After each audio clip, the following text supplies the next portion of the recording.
Welcome to today's video, and today we are going to be talking about something that's very dear to my heart. And yeah, if you're a Kenyan, you know that, okay, even if you're not a Kenyan, you just know that Kenya is one of the most corrupt countries in the world. Yeah, I just want to raise awareness. Yeah, I like how right now people are raising awareness about have been raising awareness about rape and sexual assault. That's what I want to do today. Raise awareness on how far how deep this thing runs. So first of all, Kenya's annual budget is about, Kenya's annual budget for the year 2019 to 2020, which is from 2019 June to 2020 June, was 3.08 trillion. Now, apparently, studies have shown that a third of Kenya's annual budget is lost to corruption and mismanagement. So, that equals to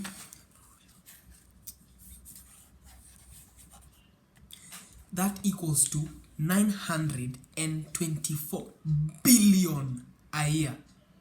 To put this into perspective, 1 billion, just 1 billion is 1,000 millions. 100 million, 200 million, 300 million, 400 million, 500 million, 600 million, 700 million, 800 million, 900 million, and 1,000. 1,000 millions is what makes up a billion. I just want you to be able to put that into perspective. Aight, nani sawa. And apart from the unemployment rate, the poverty rate for 2015 was 86.5%. 86%! And about half of Kenya's population live in absolute poverty. Like broke, like you're completely broke. Most of Kenya's poor live in rural areas, and 79% of Kenyans live in rural areas. 79%. And about half of Kenya's entire population are living in absolute poverty. I just want you to pause and think about that. Apart from that, the people in power like, no. Why don't we add on to that, yeah? Just stack them up, yeah? Kenya just passed the 5.9 trillion mark on their debt, on our debt.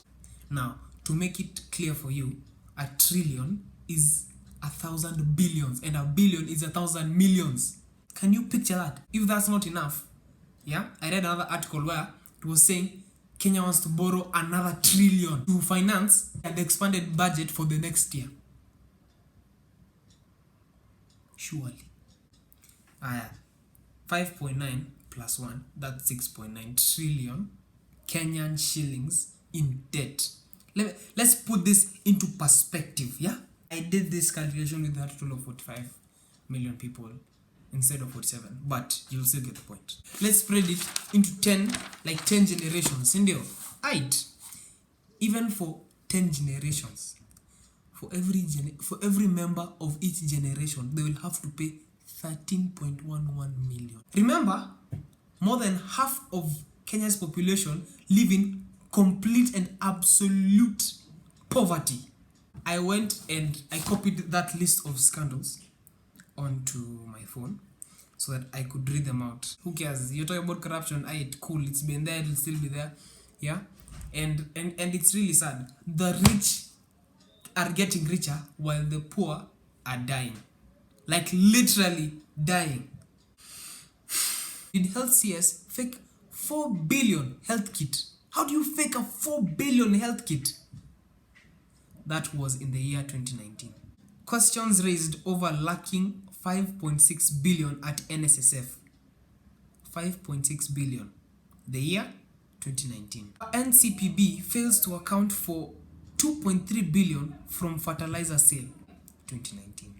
Queries KRA over lacking 1 billion from its accounts.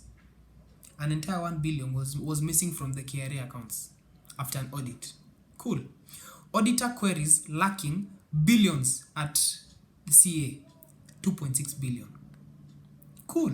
Uwezo Fund, 3.9 billion, information lacking, 2019. Audit report unearths a shillings 3 billion relief food scam, 2019. Gauge of NCPB maize price, shillings 9.2 billion contaminated, 2019. And I have a list of 167 scandals. 167. Authorities chalks up 5 billion losses in maize scandal. Another maize scandal. How? Yet Kenyan farmers have maize. Why? A little bird whispered in my ear and told me that what happens is someone who has the connections, got someone from outside Kenya, okay? And I was listening to a documentary on this, and one of the big maize farmers in Kenya was being interviewed, and he said these guys go get maize from Mexico and Uganda and from wherever, and instead of getting the maize from them, who are large-scale maize farmers in Kenya, they go and get maize from other people from outside Kenya. And this is what happens. Because you know that person, you'll go and talk to that person and be like, so how much is your maize? My maize is worth 3 billion. That's how you know if it wasn't for me, you wouldn't have this connection, yeah?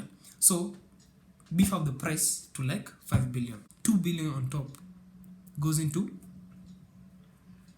account. And you, as the taxpayer, you are just there working hard, 9 to 5, huge tax cuts. And yet someone, just a phone call, ongeza 2 billion. Aight, cool, bye. What the hell? I hope our leaders are proud of what they're doing. How can you do something like that to your people? Kenyans need to start using their brains. If you continue like this, there's no hope for us. I don't know how we are going to pay that debt. There's no way we're paying that debt. And debtors are very nice. They won't refuse. You want to borrow more? Borrow. Right now, if you have a Okoa Jahazi on your phone, on your line, Safaricom line, like I didn't even know I got a message using that you can Okoa on top of your balance. You see, that's how debtors want you to be in debt. That's the point.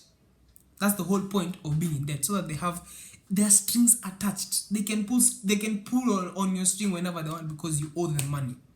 Another big one, number 14. In 2019, shocking audit report how counties inflated pending bills by 60 billion. Are we a joke to you? Seriously. How do you inflate pending payments to 60 billion?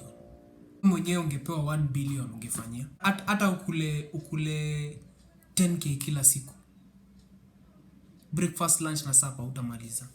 That's 1,000 million. Surely.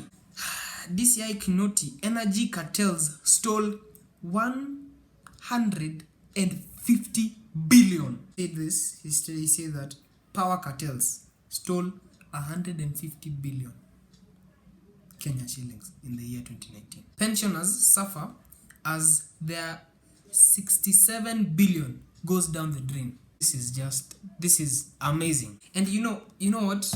We need to be real.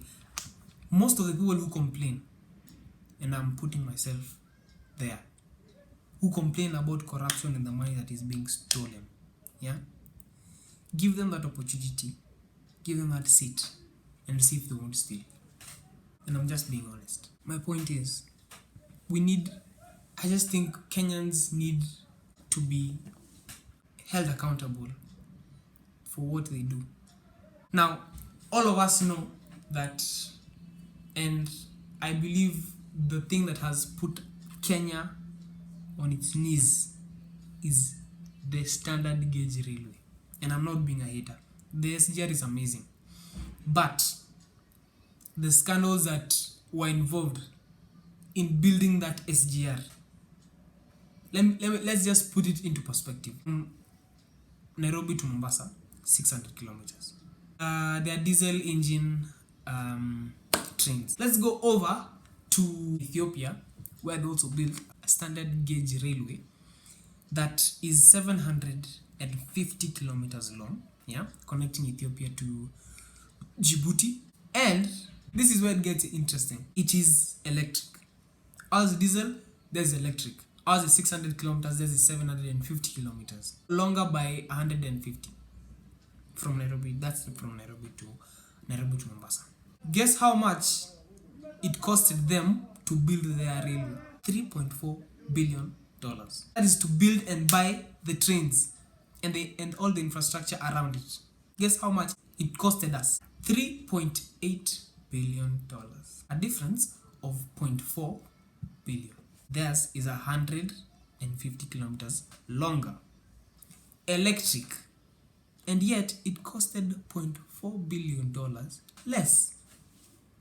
I'm not trying to be a hater, but think for yourself and make the conclusion for yourself. I will see you guys in the continuation of this video. Share, smile.